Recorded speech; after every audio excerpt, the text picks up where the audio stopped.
friends, my name is Kayla Rain, and today I'm doing my wrap up for the month of November, where I read a total of 12 things. It was a pretty good reading month. However, I have my first one-star review of the year, which really sucks because I haven't read a single one-star book so far this year, but it happened this month. Thankfully, the first book that I read in November was not a one-star review. It was actually a 4-star book, and that book is The Girl with the Red Balloon by Catherine Locke. This is a YA historical fiction. It follows a 16-year-old girl named Ellie Baum, and she touches a red balloon while she's in Berlin and is transported back to Berlin in 1988. I believe before the fall of the Berlin Wall, and she is stuck on the wrong side. This book was so beautifully written, and I cried a lot while I was reading this. It is very emotional, and it is just so fantastic the impact that this book had. There's also own voices for Jewish main characters. As I stated before, this was definitely a 4-star book for me. I loved it so much. It was so amazing. I wish I had the next book in this duology because I really want to know how everything's going to tie together, and I am just so excited to see the different points of views that we're going to get in that book. The next book that I read was No Sweat by Michelle Seeger. This was a recommendation from Sylvia over at Wish Fulfillment.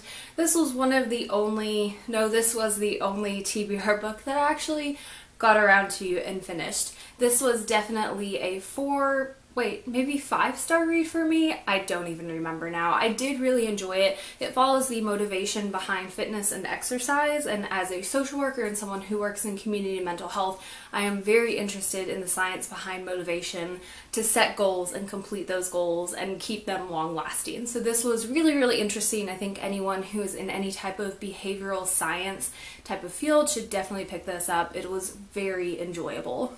Next was my 1-star read, and I'm so bummed. So I picked up The End of Everything by Megan Abbott. I've only read one book by Megan Abbott before, and I really enjoyed it, so I had high hopes for this one.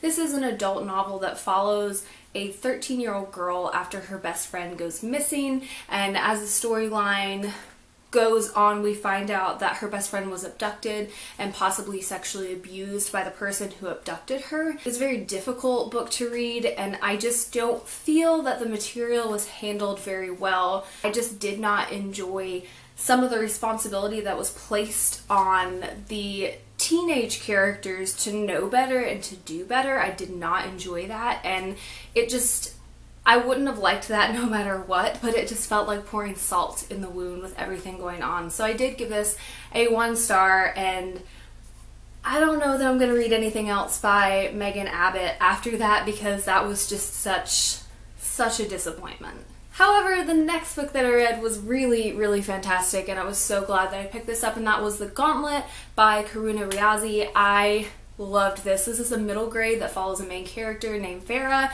who accidentally gets sucked into a game board along with her 2 friends and has to find her younger brother and save him. The characters are really great, and I love them so much, and the friendships and the family element is so fantastic. I ended up giving this a 5 out of 5 stars. Next, I read Dear Martin by Nick Stone. This is a young adult book that follows a main character named Justice, and in the beginning of the book he is wrongfully arrested and then released, and after that he kind of studies the teachings of Dr. Martin Luther King Jr. to kind of apply that to his everyday life to have more of a positive outlook on justice and change, especially for Black Americans. And this book was so incredible. The different discussions that were in this were just so nuanced and well put together, and it had such an impact on me. I cried so much when I read this book. It was so beautifully written.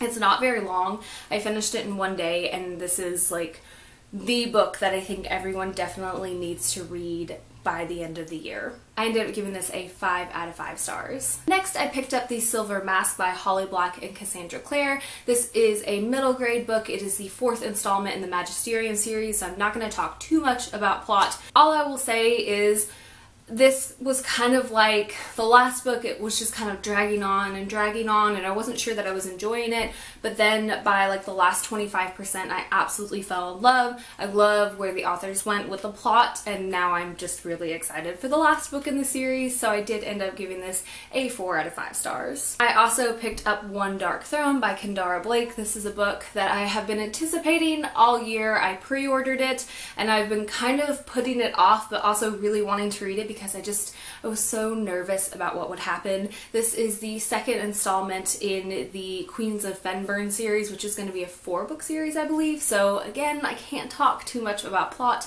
because I don't want to spoil anything, but I adored this. It was so good. I loved where the storyline went. I loved the characters.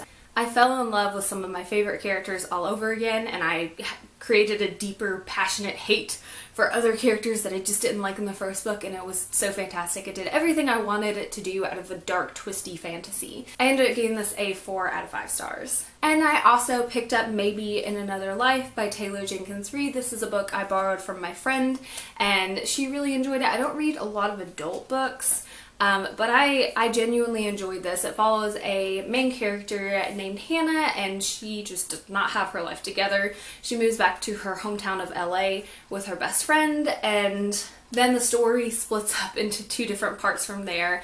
So it follows 2 different storylines. If she were to have making one choice, you follow this storyline, and if she made another choice when she gets back her first night in LA, you follow that storyline, but you just go back and forth with the chapters. I really liked that element of the story. It kept everything moving really well. I do have to say I enjoyed one storyline more than the other. I didn't quite give this book, as far as enjoyment, probably was around a 4 out of 5 stars, but I ended up giving it a 3 out of 5 stars because there were, I think, like 4 times in the book where the main character mentioned something that isn't very body positive, and that was just really annoying to me and kind of knocked me out of enjoying the story fully. So I ended up giving this a 3 out of 5 stars. And finally, I finished the Harry Potter series for my reread. This is not the first time that I've read Harry Potter. Of course, if you've been on my channel for a while, you know that because I'm obsessed with this series.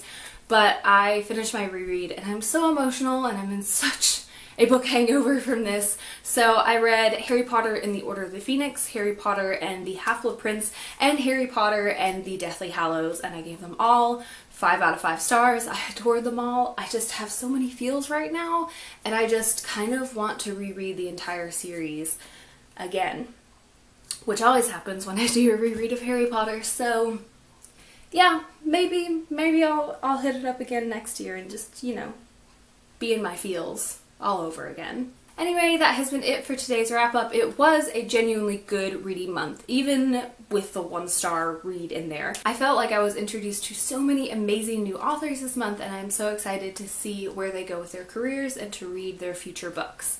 All of my links will be in the down bar below for my other social media sites such as Goodreads, Instagram, and Twitter, and y'all should totally check them out. As always, thank you so much for watching. Stay weird.